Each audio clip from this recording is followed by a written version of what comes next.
Adam Hats presents The Strange Dr. Weird.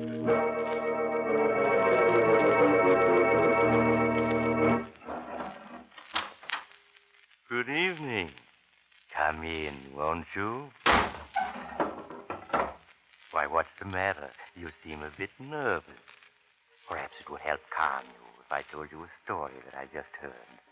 A strange story about a raven as black as sin that could talk like a man.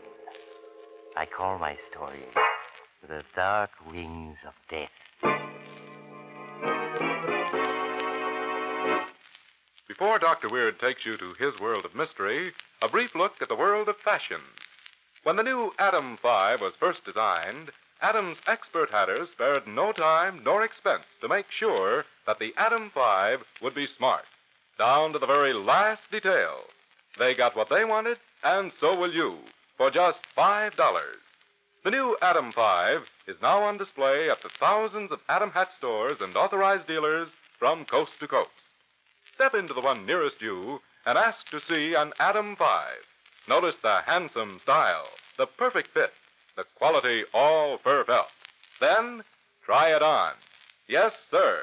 You'll look like a new man in your Adam 5. Now, Dr. Weird.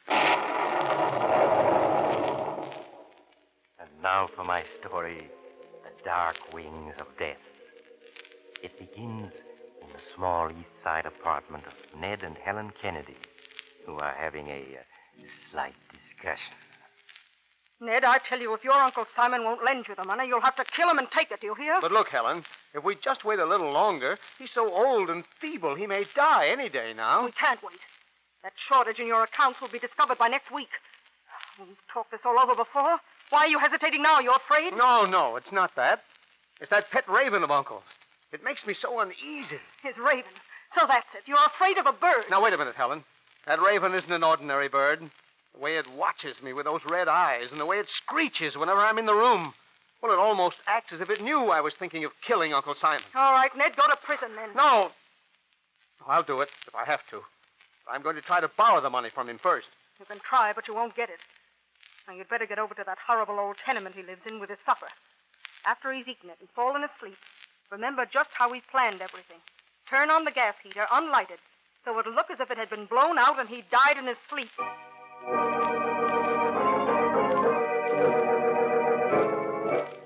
A few minutes later, Ned Kennedy was entering a small, bitterly cold room on the top floor of an ancient tenement building that stood on the very banks of the East River, its windows looking directly down on the cold, gray water. In a bed against the wall, a white-haired old man lay, his face lighting up with malicious amusement as Ned entered. On the head of the bed perched a huge black raven, and as it saw Ned, it flapped its wings angrily. Quiet, Lucifer. Come on in, Ned. You needn't be afraid of Lucifer. I brought you some soup and sandwiches for your supper, Uncle Simon. I'll put them on the table here. Not poisoned, are they, Ned? Not poisoned by that pretty little devil you married? Uncle, for heaven's sake, don't be absurd. Here, eat your supper before the soup gets cold. All right, Ned. Now then, what's on your mind? You want something, I can tell. Out with it, Ned. All right, Uncle Simon. I'm $4,000 short in my accounts at the gas company. Huh? I've got to replace the money this week or I'll be caught. And you want me to lend it to you, is that it? Please, Uncle. You've got to. You wouldn't let your only living relative go to jail, would you? Aye, of course I would. If you've stolen, you should pay the penalty. Why, you miserable old skinflint. No! Let go, you kick me. Lucifer! No, get away from me! Get away from me! He's trying to get in my eye! That'll teach you to try tricks on me. Get him away from me! He's trying to peck my eyes out! Lucifer, back to your perch. Look at my hand. It's bleeding. Serves you right. Next time I won't stop him. Lucifer will peck your eyes right out of your head. And your soul right out of your body, Ned. Yes. Carry them away to Beelzebub, his master, too. Oh, for heaven's sake, stop that. Lucifer isn't any ordinary bird. He's a winged demon, straight from Inferno. Yes, and as sure as ever you harm me, Lucifer will snatch you up and fly off to the pit with you. I said stop it! Yeah, ask Mrs. O'Rourke, the superintendent's wife downstairs. Many's the night she's seen Lucifer flying away from the window in the darkness, his eyes gleaming with red fire, and his claws glowing with phosphorus, off to pay a visit to the devil, his master. Oh, that's just nonsense. Now, if you've finished, I'll take the dishes away. You're sure you won't lend me the money then, Uncle Simon? No, I won't. $10,000 hidden in the wall here beside my bed, as you know. But you shan't have that till I die. I tell you, there's no other way. If your uncle won't lend you the money, you have to kill him and take it, do you hear? Good night, Ned. I'm going to sleep now. After they put you in jail, Lucifer and I'll come and visit you. Now and then. You old skinflint. He's asleep. When he's asleep, turn on the gas heater, unlight it, so it'll look as if it had been blown out. In an hour, he'll be dead, and it'll look like an accident. Yes, I have to do it. I have to do it.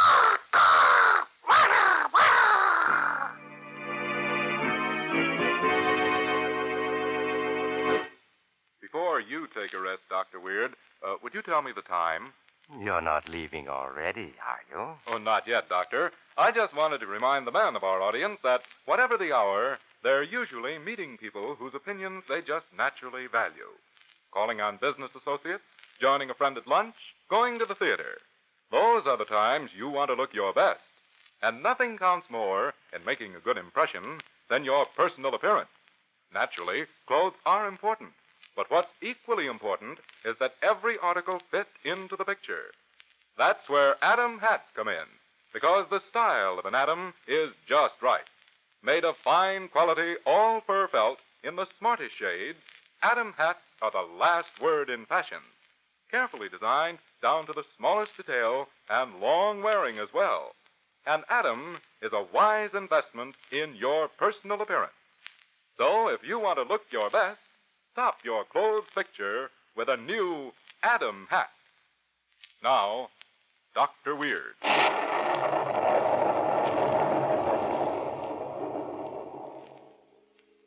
And now to continue my story, The Dark Wings of Death. After leaving the gas heater turned on full and unlighted in his uncle's tiny room, Ned has just reached home. Helen! Helen! Ned, you did it, didn't you? I can tell by your face. Yes, I had to. He absolutely refused to lend me the money. I told you he would. You got it anyway, didn't you? Where is it? Let me see it. Why, I haven't got it yet. You haven't? Why not? Well, I couldn't get it until he was dead, of course. Till the room was filled with gas and he's breathed it for a while. Oh, yes, of course. But I said it'd be easy, and it was, wasn't it? Yes. Except for the raven. It attacked me. Look at my hand. It's just a scratch. Don't tell me you're still worried about that bird. Well, suppose it attacks me again when I go back for the money. Forget it. The raven will be dead, too. The gas will kill it. Oh, yes, of course. In any case, I'm going back with you. I'll wait until midnight. He's sure to be dead by then. Oh, and another thing. The room will be full of gas. We'll have to wear masks of some kind. Masked? Why, I hadn't thought of that. Well, I did. As auditor, you have keys to the gas company office. We'll go down now and get 2 of the masks the workmen use when they're repairing leaks in the mains. In the morning, you can replace them and no one will ever know.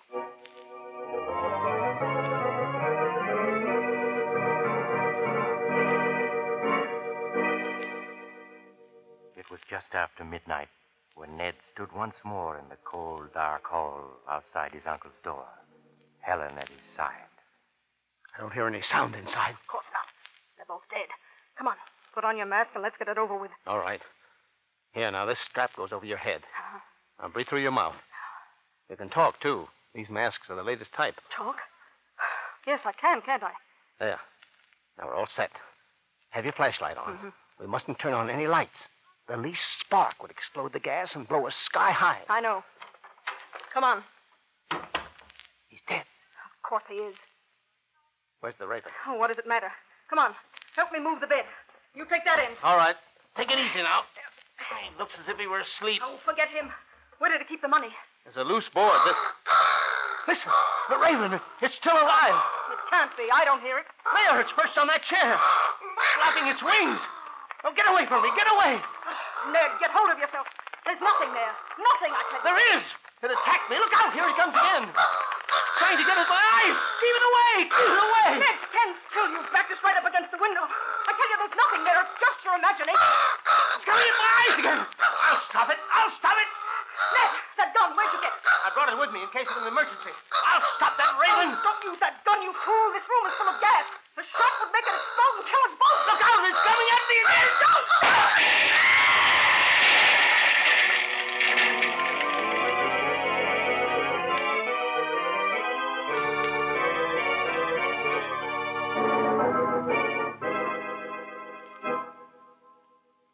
A short time later, Mrs. O'Rourke, wife of the superintendent, was telling the police a strange story. Just at midnight it was, officer.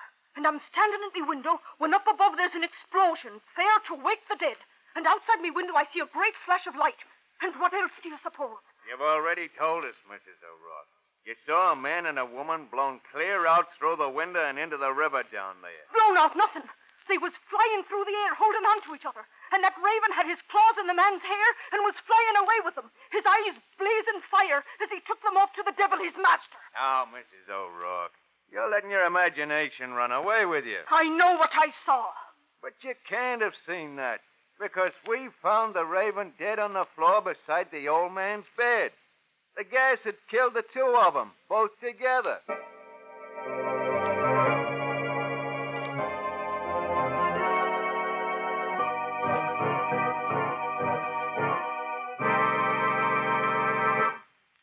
Strange about Ned and Helen, wasn't it? Their bodies were never recovered from the river.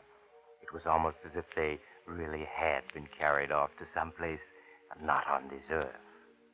But since Lucifer the Raven was found dead beside his master's bed, what do you suppose it was that flew at Ned in the darkness? Birds never have ghosts. Or do they? Oh, you have to go. Then perhaps you'll drop in again soon. Just look for the house on the other side of the cemetery. The house of Dr. Weird.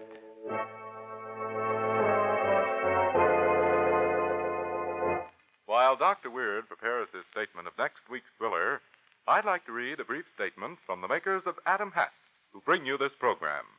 Quote, "Our purpose is to offer hats of the finest style, made of the finest material, and executed with the finest workmanship. We want you to know that your Adam hat is a quality hat.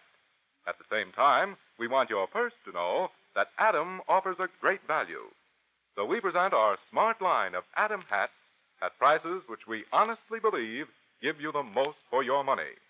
Millions of men agree with us, and we're sure you will too. Step into any of the thousands of Adam hat stores and authorized dealers all over the nation, and our hatters will be glad to show you our latest line of fine-looking Adam hats. Priced from $3.45 to $10, unquote. Now, Dr. Weird." I hope you'll drop in again next week.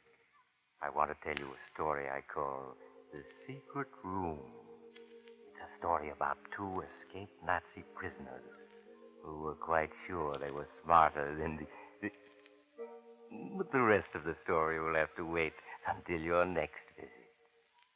Good night.